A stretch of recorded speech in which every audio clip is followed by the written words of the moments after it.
Okay, so let's cover the trial and the testimony of Mayella and Tom Robinson. Okay, this is what we're concerned about today.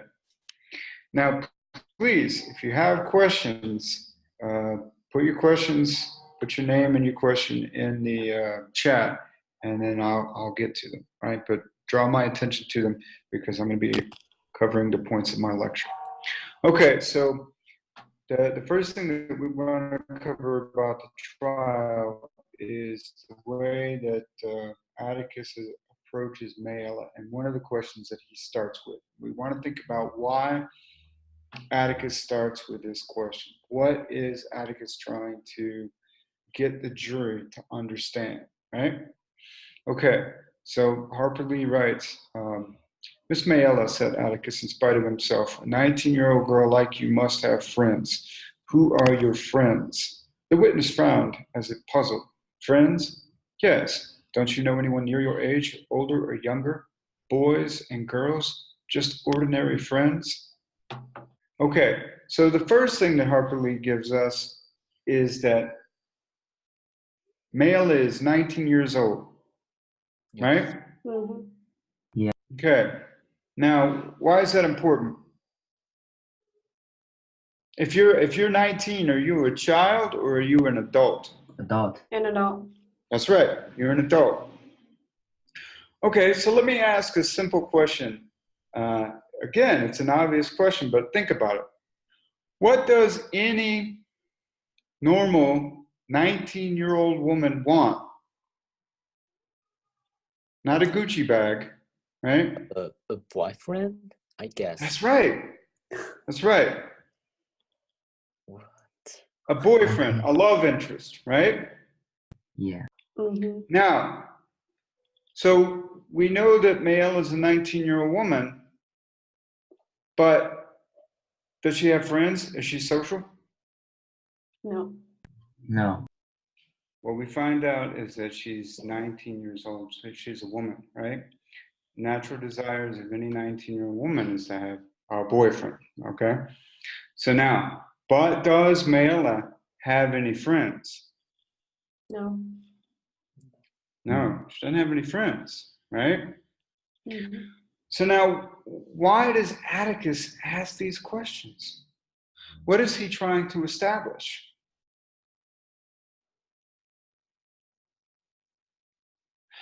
Remember, she has accused Tom Robinson of attacking her, right? Yeah. Okay, but with these questions, what is Atticus trying to show? Well, she's a 19-year-old woman. What does any 19-year-old woman want? What's a natural desire of any 19-year-old woman? Boyfriend. So, who would have a motive for attacking whom? Like a Wait, how to say her name? Okay, think about this. So the girl. Think about this. If you don't get to eat, does that make the desire for food go away?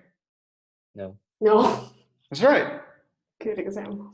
So, if you're a 19-year-old woman and the natural instinct is to have a boyfriend, just because you don't have a boyfriend, does it make that instinct for a boyfriend go away? No. It's because she can't find one. That's right. So who is the only man she knows? Tom. Tom? That's right. Robinson. You want? That's right. So he's trying to establish that she has motive. So she has motive and she has opportunity, right? Yeah. Yes. So if she has motive and she has opportunity, who is it that attacked whom? Tom is assumed to attack. Well, Mayella attacked Tom, right? Mm-hmm. Oh yeah. All right. So let's look at the questions so we understand it. So the first thing, this is why he asks the information he does. We got to establish that she's not a child, that she's an adult, right? And the second thing that we want to establish is that she doesn't have any friends, right? So again, we go back to this idea that just because you don't get to eat, it doesn't make that desire for food go away. Yes.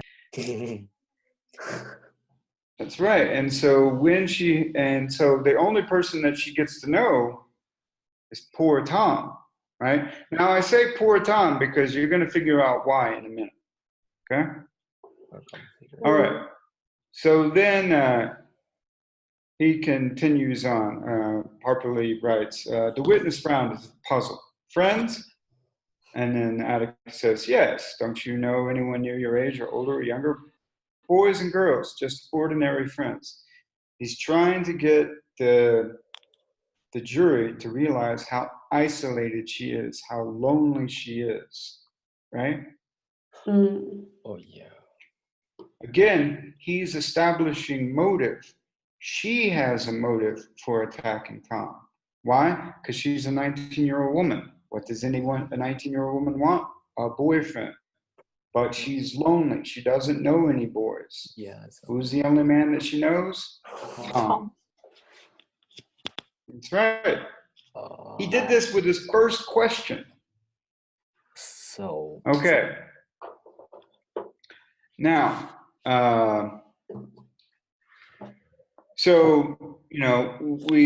we carry on here with the answer. She doesn't have any friends. The Yules don't go to school, so they're socially isolated. They're poor. They're dirty, and they live by the city dump. Right? Mayella spends all of her time taking care of her brothers and sisters. Remember, she's got 7 brothers and sisters.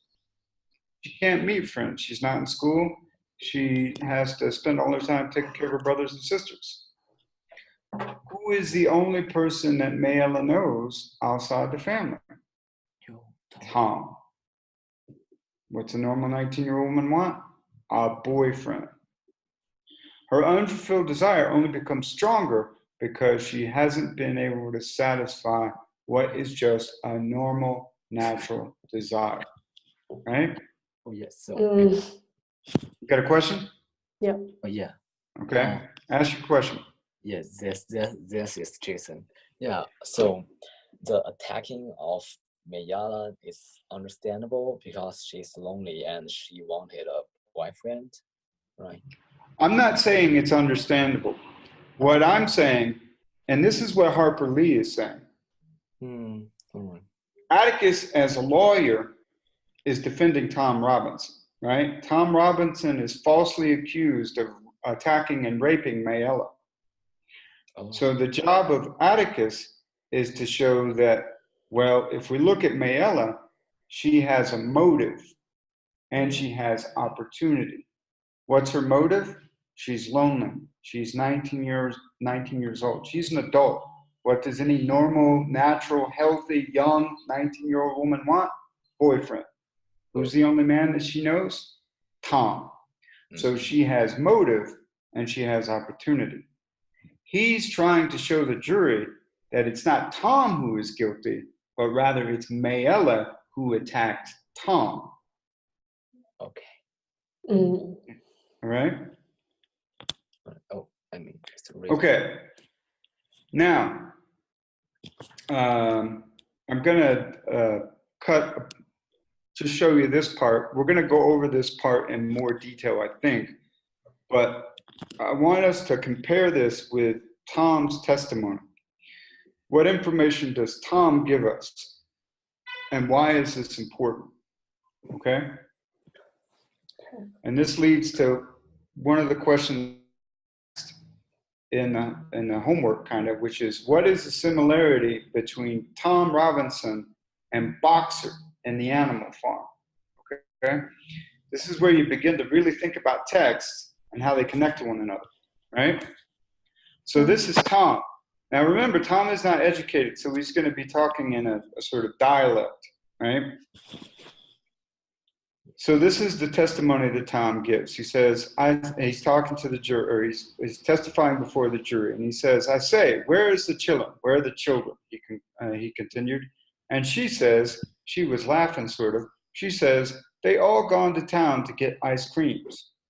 She says, took me a slap year to save 7 nickels. That's what she means by 7. 7 nickels. But I done it. They all gone to town. All right, now remember, we said last time geography is important in this novel because it tells something about the social status of the people in the novel. Atticus lives next to the square. The square is where the bank is, it's where the court is, it's where maybe some of the major businesses of the town are. So we know by just geography alone that Atticus is wealthy. He not only has a car, he has a maid, and he lives close to the center of town where his office is. On the other hand, in contrast, we know that the Yules are poor. Why? Because they live next to the city dump. Who wants to live next to the city dump? Nobody. Are you going to have the city dump next to the city or far outside the city? Far away from the city, right? Mm-hmm. Now, this is important. So this is Tom. He's invited into Mayella's house to do some chores for her, right? As he's walking back home from a long day at work. And the first thing that he asks is, where are your brothers and sisters? Where are the children, right? Mm-hmm. Now, Mayella is laughing. Why is Mayella laughing?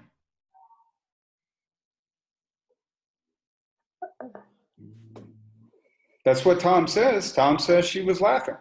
Why is Mayella laughing? Because nobody's here and she can do everything she wants. That's right. In other words, you've got to figure it out. Mayella set a trap for Tom. Did Tom know that he was walking into a trap? Maybe not. Maybe. I don't think so. No, Tom doesn't know. Tom is a good person, right? Yeah. Does Tom have any ulterior motive for helping Mayella? Yeah. Is he helping Mayella because he wants something from her? No. No, he's just helping her because he's a friendly guy, right? Yeah. Remember, in the book, Uncle Jack tells Jim and Scout that they can shoot any bird they want, but they can't shoot the Mockingbird, right? Yeah. Mm. Because the Mockingbird doesn't do any harm. In fact, it sings a beautiful song. It makes the world better, right? Yes. Tom is the Mockingbird, right? The Mockingbird is a metaphor for Tom, right? Mm-hmm. Tom isn't doing anything bad. In fact, he's making the world a better place. He doesn't have an ulterior or a hidden motive for helping Mayella. He doesn't want anything from her, right? Yes. Yeah. Tom is a good person because Tom is a simple, good person. He thinks people are like him, right? He does things for good reasons. So he thinks, oh, Mayella must have done this for her brothers and sisters for a good reason, right? Because she likes her brothers and sisters. Is that why she did it? Why did she save up nickels for her brothers and sisters? Well, I think one reason is probably she wants her sisters and brothers to get the ice cream, but also she wants Tom. Can she be alone with Tom if her brothers and sisters are around? No. That's right. What's the best way to make sure the brothers and sisters will not be back for a long time? Send them to town. It's a long walk to town. They'll be gone for a long time. That'll guarantee that she can be alone with Tom Robinson, right? Mhm. Yeah.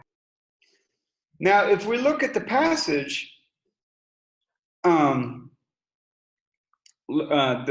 further part of this passage, we're going to notice something about Tom's reaction. Okay, so let's read down. So let me see. Let's see. So she said. So this is what he says. He says, "I said something like, 'Why, Miss Mayella, that's right smart of you to treat him.' And she said, 'You think so?' I don't think she understood what I was thinking. I meant it was smart of her to say it like that and nice of her to treat him." So who is the one that really doesn't understand what's going on? Tom. Tom doesn't understand. See, Tom thinks that Mayella spent a whole year saving 7 nickels during the Great Depression so that she could be nice to her brothers and sisters, so she could treat them to ice cream. Mhm. Did she save nickels for a whole year during the Great Depression? For a whole year? No. Just so she could be nice to her brothers and sisters? Is that why she did it? No. No, I don't think so. No, that's not why she did it. She did it because she wanted to be alone with Tom. Right? If you haven't eaten for a long time, aren't you going to want to eat? I won't. I want to have a boyfriend Yeah. like that. If you haven't eaten for a long time, don't you want to eat? Yeah, sure. Why not? Aren't you going to do anything possible to make sure you can get food? No. Mm-hmm. Yeah. Well, that's what Mayella does, right? Mhm. She saves nickels for a whole year. She planned this. Tom doesn't understand that it's a trap, right? Yes. Because Tom is just a nice guy, and he thinks the world is nice, right? Mhm. He says, "Oh, I'm a nice guy. I help Mayella for no reason at all, just because she's my neighbor. I'm a friendly guy. I can do it. Why not? I'm a friendly guy. She must be friendly too. Look, she treated her brothers and sisters. But did she really treat her brothers and sisters because she's being nice to them? No, she treated them because she wanted them to disappear so she could be alone with Tom. Does he realize that? No, No. he does not realize that. Right? Mm. Okay, so now this is the big question. How is Tom Robinson like Boxer from Animal Farm? What does Boxer always say? They're both nice. Oh, yeah. Never mind. You're close. Oh. Napoleon is always right, and I will work harder. So Boxer is that horse, right? Boxer is the horse that works Okay. himself to death on the animal farm, right? They are both nice. Now, did the pigs beat him and tell him to work harder? No. No. No. No, the pigs do not beat him. They do not tell him to work harder. See, from the pig's point of view, Boxer is the best kind of slave because he enslaves himself. He says, Napoleon is always right, and I will work harder. If you're the pigs, that's the best kind of slave. You don't have to go out and beat them. They beat themselves, right? Mm-hmm. In other words, the pigs are smart, and they take advantage of Boxer's work ethic. He is a good worker, right?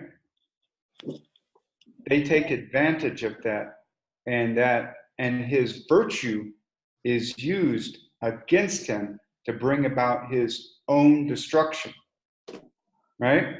Yeah. Tom is like that, right? Mm. Oh. If Tom had never been a good guy and helped Mayella, would he have gotten in trouble? No. He will not enter the house. That's right. That's right. It's because he's good. Mayella uses his virtue against him. Tom is a good guy, so he's not helping Mayella for any other reason. So he thinks that Mayella doesn't have any other reason for helping her brothers and sisters get ice cream. He is mistaken. He has walked into a trap that she has been planning for a whole year. He's in deep trouble. Right? Yep. Okay. So, just to review this. Tom doesn't understand that Mayella has been planning this for a whole year. Tom doesn't understand that Mayella wants him as her boyfriend. Tom doesn't understand that Mayella gave her brothers and sisters money, not because she's nice, like Tom is nice, but because she wanted to get rid of them so that she could be alone with Tom. He doesn't understand this. Why? Because he doesn't have those kind of hidden motives, right? Yeah. Just like Boxer. Boxer is a good animal, right? So he doesn't think that people would take advantage of him, that the pigs would take advantage of him. All right. So Tom is helping Mayella because he wants to be a nice neighbor. Tom doesn't have any hidden motive for helping Mayella. Mayella has a hidden motive. Tom's good nature gets him into trouble. Tom's been helping Mayella at least a year because that is how long she's been saving nickels. Right? He's just trying to be nice. Now, a Japanese writer that I read occasionally has something similar to this contemporary Japanese writer named Murakami. In one of his books, he has the following statement. It's in English, it's translated as Kafka on the Shore. And he has one of the characters make the following statement. The character says, people are drawn deeper into tragedy, not by their defects, but by their virtues. And this is what we see happen with Tom and Boxer. It's not their defects that destroy them, but their virtues, right? Then the character in the Murakami book goes on. Sophocles' Oedipus Rex being a great example. Oedipus is drawn into tragedy, not because of laziness or stupidity, but because of his courage and honesty, right? Question? No questions? Okay, I'm going to continue. I'm sorry. You I forgot couldn't to hear you. unmute yourself. Yeah. So why don't I forgot her name. Mayella just asked Tom if he can be her boyfriend. Or Well, okay, so why wouldn't that work? Tom is married, right? oh yes. Yeah. Tom is married. Sorry. Tom is married. Tom has 3 children, and most importantly in this book, what color is Tom? Oh, yeah. He's black, Black. right? Oh. And we're going to get into how that plays into this, right? Okay, so let me skip down here. See if I can find this. Okay, so now let's look at, this is what Atticus explains to the jury, okay? He explains what Mayella has done, because he knows that she is the one who attacked Tom. He knows this, he's not stupid. That's why he's a lawyer. So this is what Atticus says to the jury. He says to the jury, she knew full well the enormity of her offense, but because her desires were stronger than the code she was breaking, she persisted in breaking it. Okay, so now let's take this passage apart. So what is the code that she is not supposed to break?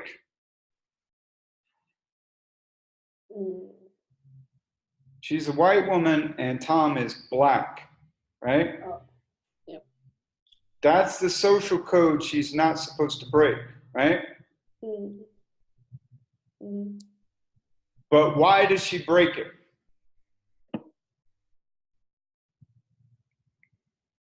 There's no more people around her. And a boyfriend.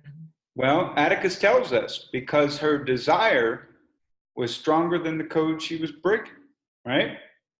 What was her desire? How A boyfriend. A boyfriend, right? Yeah. Now look, Harper Lee is not the first person to sort of make this observation that human beings aren't as rational as we like to think we are. We are driven by motives that aren't entirely rational, like instincts, like passions, like hatred, right? An early Greek thinker, this guy named Heraclitus, he writes, "It is difficult to fight passion. For whatever it wishes to buy, for whatever it wishes, it buys at the price of soul." Soul here is sort of a metaphor for reason, right? So in the conflict between reason and passion, this Greek thinker thinks that passion is going to win out more often than not. And that's what we see with Mayella. That's what Atticus says. She knew full well the enormity of her offense, but because her desires were stronger than the code she was breaking, she persisted in breaking it. Right? You guys know who Freud is? Okay, well, you're about to find out. So Freud pretty much sums up in one sentence what Atticus just told the jury. In his last book, Civilization and Its Discontents, Sigmund Freud writes, instinctual passions. So what is Mayella's instinctual passion? Boyfriend. Are stronger than reasonable interest. So her reasonable interest was not to break the code, right? Because if you break the code, bad things are going to happen. Well, did she follow the code or did she break it? Break it. She broke it. Why? Because instinctual passions are stronger than reasonable interests. If there is a law that says you can't steal food or you'll go to jail, I bet after 2 weeks of not eating, you're going to break that rule. That's exactly what has happened to Mayella. See, the picture that Harper Lee is giving us of Mayella is that in a way, she is just as much a victim, not as bad as Tom, but she is a victim as well, right? Because if she weren't socially isolated, then she would have been able to find a way to naturally satisfy her desire for companionship. But because she's so isolated by her poverty, by her lack of education, she can't meet people that she could satisfy this natural desire for companionship with. And because she can't meet those people, unfortunately, the only person she gets to know is Tom. Right? Oh, sorry. I got a question. So if Mayella, Mayella. yeah, Mayella, if Mayella wants a boyfriend and also she's a white person and so she does all of the things she wants, can she just let it happen? Like, let it happen because it has happened.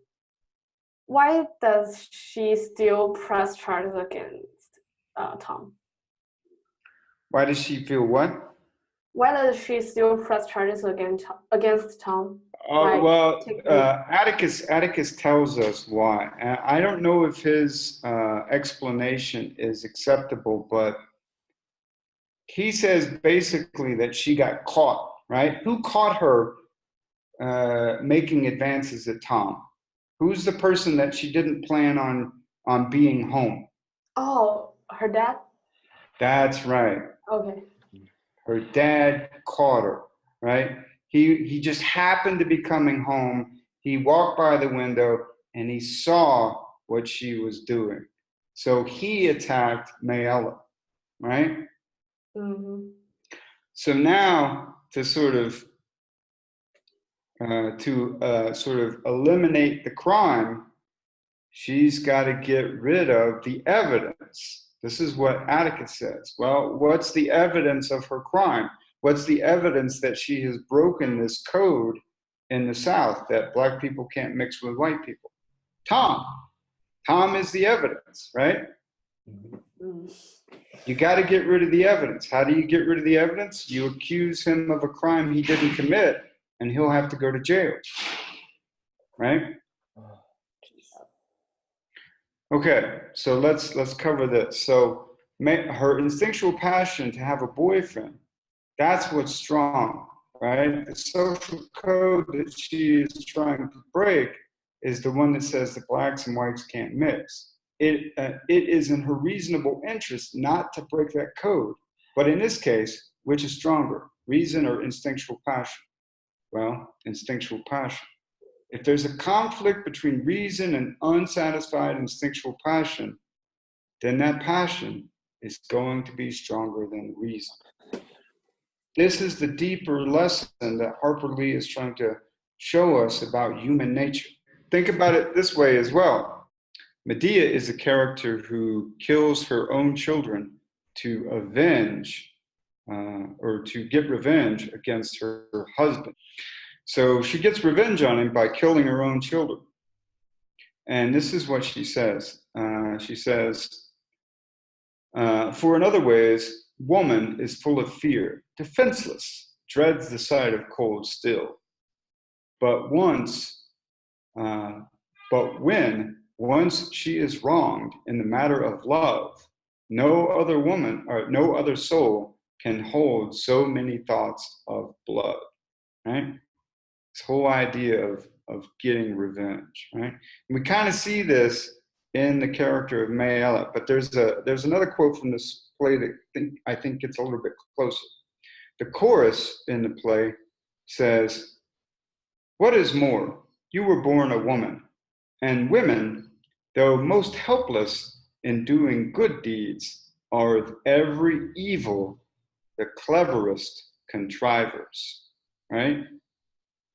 Now, you can agree with that or disagree with that, but we clearly see that's the case with Mayella, right? She cleverly contrives this trap for Tom, and she spends a whole year doing it, right? And what Nietzsche says sort of applies to Mayella. In one of his books called Beyond Good and Evil, Nietzsche writes, "In revenge and in love, woman is more barbarous than man," right? And so this is how Mayella can accuse Tom of a crime she knows he did not commit. Why? Because she was caught by her father, right? Breaking a code she shouldn't have broken. So she's got to get rid of the evidence. So she commits a horrible deed. She lies, and she condemns Tom Robinson to death. He's going to die as a result of her lie.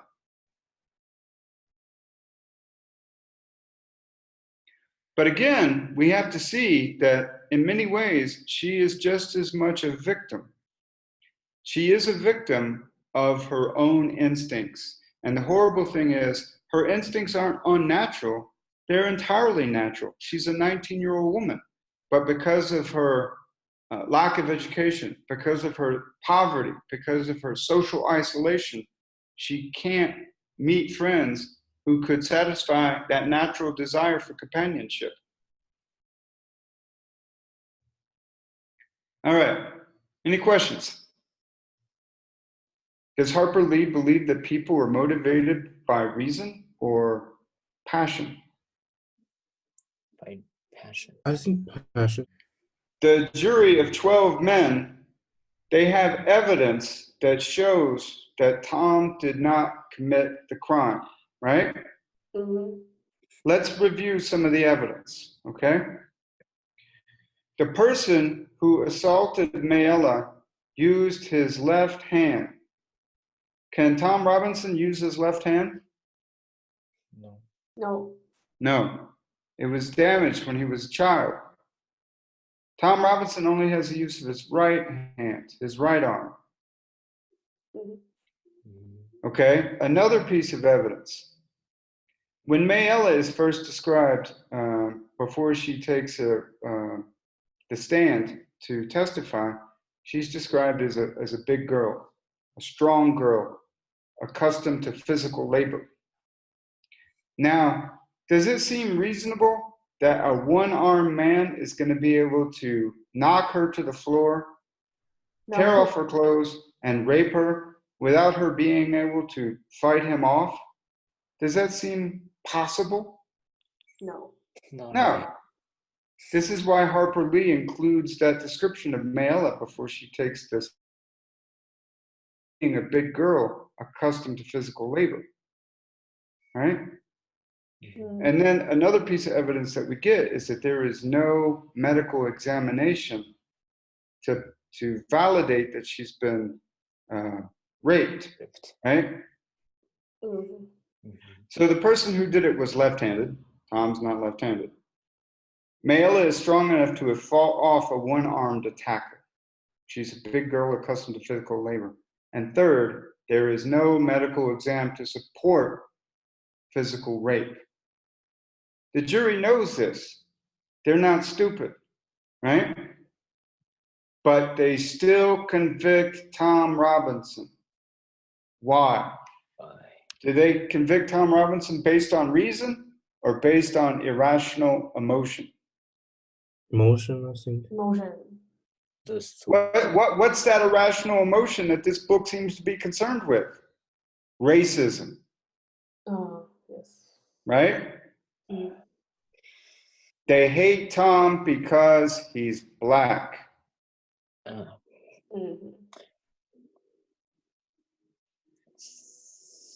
So that's another thing for Harper Lee that proves that people aren't motivated by reason. That's ridiculous. We like to think we are, but we're not. Okay, now let's take a look at this passage. Okay, before we go into this passage, do you have any questions so far? Any concerns about what we're talking about?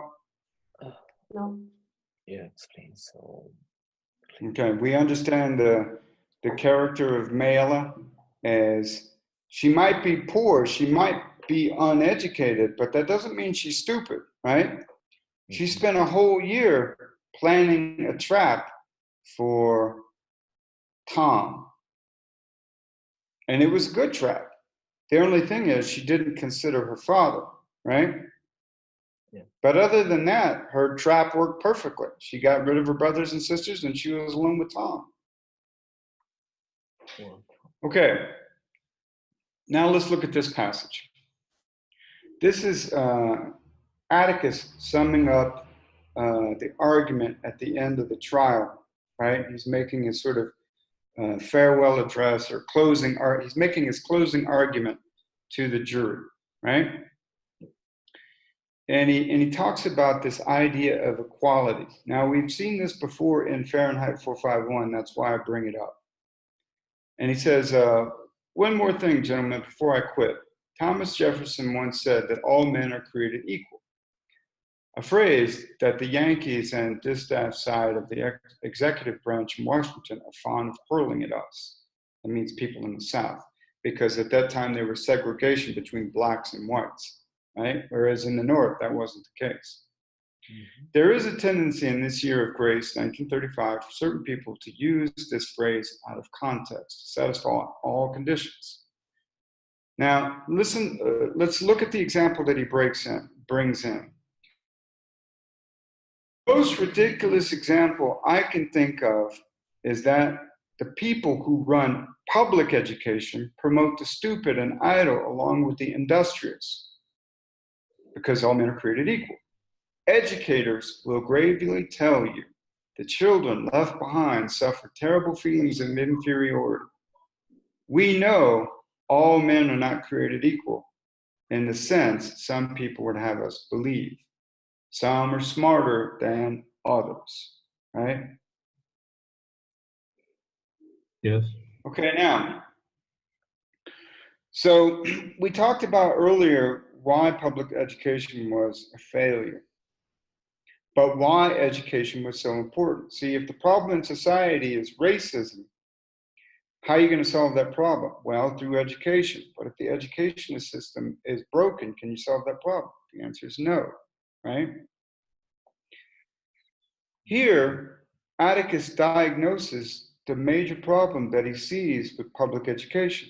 And that problem is it tries to make everyone equal, right? Yeah. But we have to, again, we go back to this question that we started with in Animal Farm. Is nature egalitarian? Does it make us all equally smart, all equally tall, all equally strong, all equally attractive? Does nature do that? No. No, nature is not egalitarian. Nature doesn't believe in equality. The problem with public education, as Harper Lee sees it and as Atticus sees it, is it tries to make everyone equal. Right? Now, can you make everyone equally smart in a classroom? No. No. So as we saw in the previous class, what you have to do is you have to take the smart students and you have to demotivate them, maybe even physically abuse them so that they'll just be mediocre, right? Mhm. So this is one of the conflicts that you're going to see in Western literature. It's this conflict between the idea that equality exists, right? That we all can be equal, or the other side of the argument, which starts with the Greeks in epics like the Iliad and the Odyssey, and is voiced in arguments like this by Atticus. People are not equal, and to try to make people equal goes against nature itself, right? Mm. Now, I know that that's not what they teach in even some of the best private schools in the United States today. I know that because a lot of my other students who are Chinese go to these private boarding schools, and they tell me, "Oh, Charles, they would really be offended by the way that you teach these books," right? But it's but I'm not the only one to bring this up. I mean, authors bring this up, so that's why I talk about it. All right. So he does, however, say that there is one way that we are all equal, and that's before the institution of the law, right? This is what Atticus says. He says, but there is one way in this country in which all men are created equal. There is one human institution that makes a pauper the equal of a Rockefeller, a stupid man the equal of an Einstein, and the ignorant man the equal of any college president. That institution, gentlemen, is a court. It can be the Supreme Court of the United States or the humblest JP court in the land. JP just means jurisprudence. Or this honorable court which you serve. Our courts have their faults, as does any human institution. But in this country, our courts are the great levelers. In our courts, all men are created equal. You think that's true? You think what Atticus is saying there is true? Leo, you seem to disagree. You don't seem to think that's true. Why not? I'm not sure. Okay, well, Leo, let's imagine you have a lot of money, okay? And I don't have a lot of money. You and I get in a car wreck. We go to court. Who do you think's going to be able to hire a better lawyer, you or me? Me? That's right. So who's going to get more justice, you or me? Me. Rich. The rich people? And that's something we have to think about. See, if you have money, you can get the best lawyers. If you don't have money, well, the state provides you a lawyer, that's true, but it's not necessarily going to be the best lawyer. So is it really going to be equal and fair? No. I don't think so. All right. Excuse me? I think if you have more money, this is just my opinion. This is not what Harper Lee is saying, but this is my opinion. Mhm. If you have more money and you get in an accident with someone who has less money, I think your more money is going to get you more justice because you'll be able to hire a better lawyer, right? Mhm. That's not what Atticus is saying. Atticus is saying, look, there is inequality. People are different. Nature is not egalitarian. But there is one way in which we are all equal, and that's before the law. That's a nice statement, but I don't know that it's true. Mm. Okay, now let's look at what he says here. This is his final statement to the jury. Gentlemen, a court is no better than each man of you sitting before me on this jury. A court is only as sound as its jury, and a jury is only as sound as the men who make it up. I am confident that you gentlemen will review without passion. He says that specifically, without passion, the evidence you have heard. Come to a decision and restore this defendant to his family. Okay. Why did Atticus say, you're going to review this evidence without passion? Because the jurors has the jurors think that because they are different, they are in different level. Like Tom is black people and the girl is white people. So in their mind they have think about it. They think they will not look back to evidence. They will just think they can move these black people to the whatever. Yeah, they're racist. So Yeah. they've already made their decision, right? Yeah. They've made their decision based upon their prejudice. Is their prejudice rational or irrational? Well, I think Harper Lee would say it's irrational, right? It's an irrational passion. Is the jury making a decision based on evidence and reason? No. Alright. No. Based on their mind. Based on irrational passion. See, this is another one of the things that troubles Harper Lee, and this is why education is so important.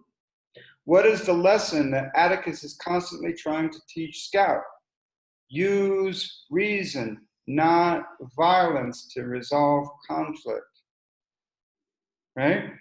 Mhm. In other words, an education ideally should teach people how to use reason rather than violence, how to make decisions based on evidence rather than irrational passion.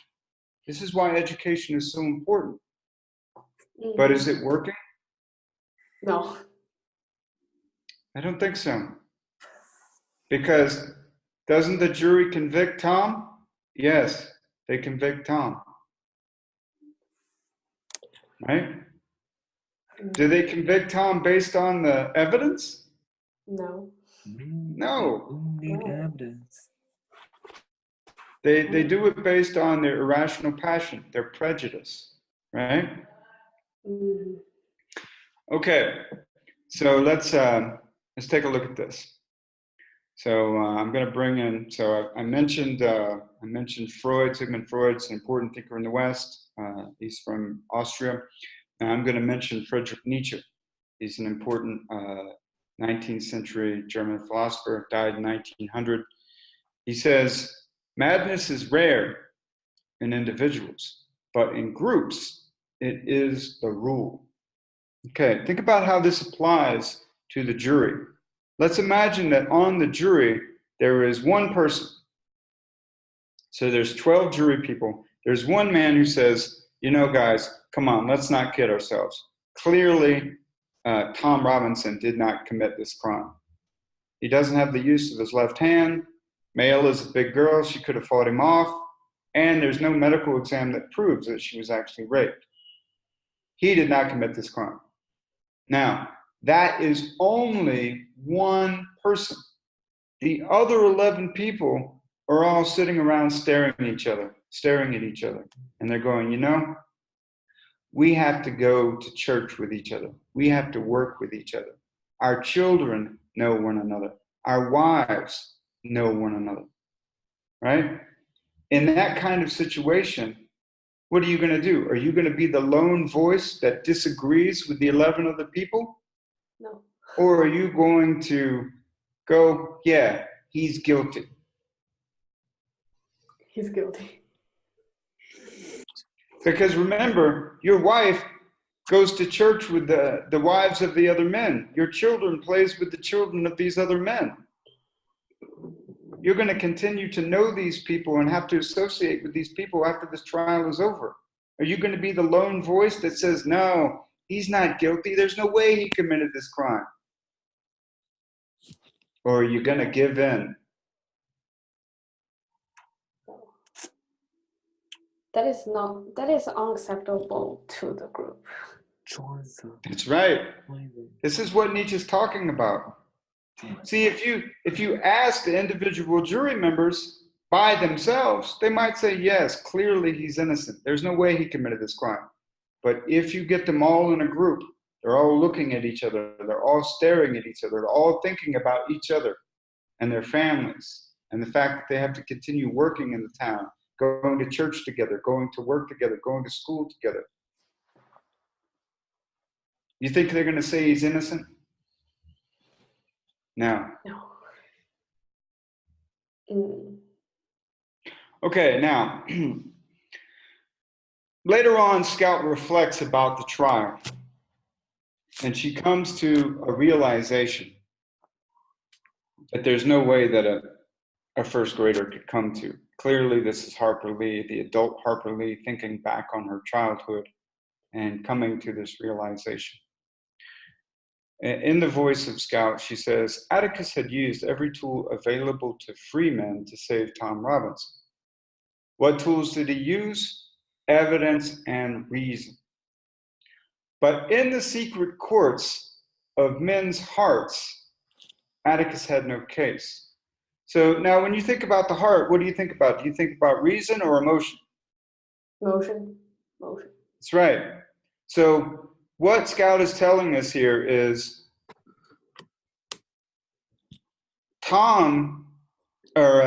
Atticus, there's no way that Atticus could save Tom using reason and evidence, because these people weren't making their decision based on reason. They were making this decision based on their heart, in the secret courts of their heart.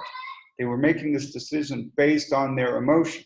In other words, Harper Lee is telling us once again, people are not motivated by reason. People aren't rational. People are motivated by emotion, by passions, by instincts. No. We think we're rational. We think we're reasonable. It's not true. Right? Right. Now you can agree or disagree with that, but this is the conclusion that Scout reaches and that Harper Lee sort of expresses. Right?